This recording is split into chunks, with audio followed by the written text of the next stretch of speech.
بسم اللہ الرحمن الرحیم۔ السلام علیکم ورحمۃ اللہ وبرکاتہ۔ وہ اعمال جن سے اللہ تعالی راضی ہوتے ہیں، یا دوسرے الفاظ میں یوں کہا جائے کہ پرسکون زندگی کے لیے 10 اہم چیزیں ہیں۔ سب سے پہلی چیز نماز ہے۔ یہاں پر مسائل، جب مشکلات اور پریشانیاں آئیں تو ان میں سے جو سب سے اول اور اہتمام کرنے کی چیز ہے وہ نماز باجماعت ہے، کہ نماز باجماعت جو ادا کرے گا، رسول اللہ صلی اللہ علیہ وسلم نے فرمایا کہ اللہ تعالیٰ نے 5 نمازیں فرض کی ہیں، جو شخص ان کی ادائیگی کے وقت اچھی طرح وضو کرے، ان کے مقررہ اوقات پر نماز پڑھے، خشوع خضوع بھی مکمل کرے، تو ایسے شخص کے لیے اللہ تعالیٰ کا وعدہ ہے کہ وہ اسے بخش دے گا، اور جو ایسا نہیں کرے گا اس کے لیے اللہ تعالیٰ کا کوئی وعدہ نہیں ہے۔ اگر چاہیں گے تو اس کو بخش دیں گے، اگر چاہیں تو اس کو عذاب دیں۔ تو حالات، مصیبت، پریشانی اور مشکلات اور پرسکون زندگی کے سب سے پہلی چیز نماز باجماعت کا اہتمام کرنا ہے۔ دوسری چیز نوافل اور تہجد کا اہتمام کرنا۔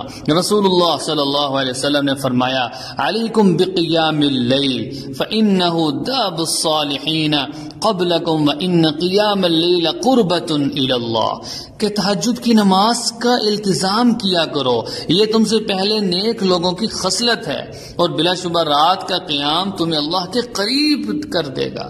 اس لیے نوافل اور تہجد کے ذریعے سے آدمی اللہ کا قرب حاصل کرے گا تو اس کو اللہ کی محبت بھی نصیب ہو جائے گی۔ فرمایا ان اللہ قال ما يزال عبدی يتقرب الی بالنوافل حتی احبہ، کہ اللہ تعالیٰ کا فرمان ہے کہ میرا بندہ نوافل کے اہتمام سے مسلسل میرے قریب ہوتا رہتا ہے، یہاں تک کہ میں اس سے محبت کرنے لگتا ہوں۔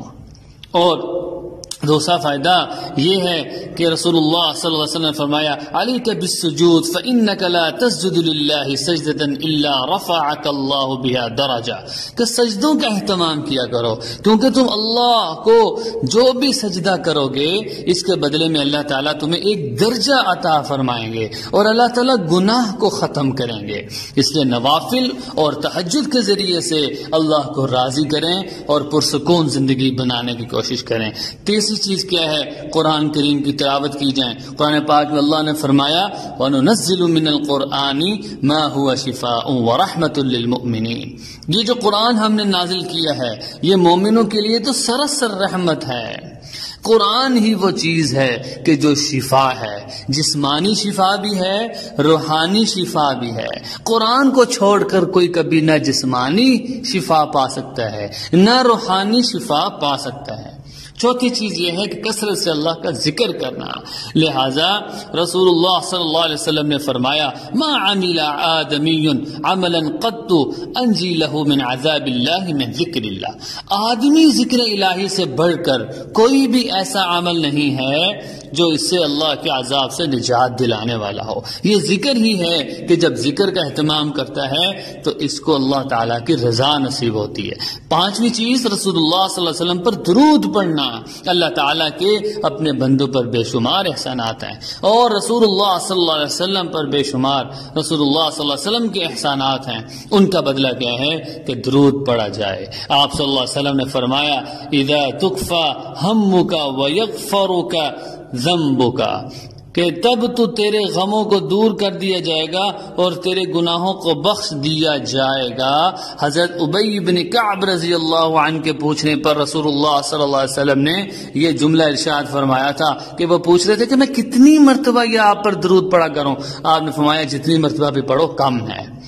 چھٹی چیز کیا ہے؟ اللہ سے خوف، اللہ سے خوب دعائیں کرنا، اللہ تعالیٰ سے خوب دعائیں کرنا۔ آزمائش کے دن ہوں، مصیبت کے دن ہوں، بیماریوں کے دن ہوں، تو سب سے پہلی چیز، سب سے نمبر 6 چیز کیا ہے کہ اللہ سے خوب دعا کی جائے۔ رسول اللہ صلی اللہ علیہ وسلم نے فرمایا من فتح له منکم باب الدعاء فتح له ابواب الرحمہ، کہ تم میں سے جس شخص کے لیے دعا کا دروازہ کھل جائے اس کے لیے رحمت کے دروازے کھول دیے جاتے ہیں۔ اور اللہ تعالیٰ سے جو کچھ بھی مانگا جائے سب سے زیادہ اللہ تعالیٰ کو محبوب یہ ہے کہ عافیت مانگی جائے، ساتویں چیز کیا ہے؟ عوام کی خدمت کی جائے، بجائے اس کے جو حالات خراب ہوں چیزیں مہنگی کر دی جائیں، بجائے اس کے کہ ہم کسی مسلمان کا خیال نہ رکھیں، اس کا اکرام نہ کریں۔ رسول اللہ صلی اللہ علیہ وسلم نے فرمایا، حضرت جابر بن عبداللہ کی روایت ہے، من استطاع منکم ان ينفع اخاه فليفعل، تم میں سے جو شخص اپنے بھائی کو فائدہ پہنچانے کی طاقت رکھتا ہو اسے چاہیے کہ فائدہ پہنچا دے۔ پھر ایک اور حدیث میں فرمایا، اللہ تعالیٰ کے نزدیک محبوب عمل وہ فرحت اور خوشی ہے جو تم کسی مسلمان کو دو، یا وہ تنگی اور پریشانی ہے جو تم کسی مسلمان سے دور کر دو۔ آٹھویں چیز، جتنا ہو سکے صدقہ و خیرات کیا جائے۔ رسول اللہ صلی اللہ علیہ وسلم نے فرمایا کہ داو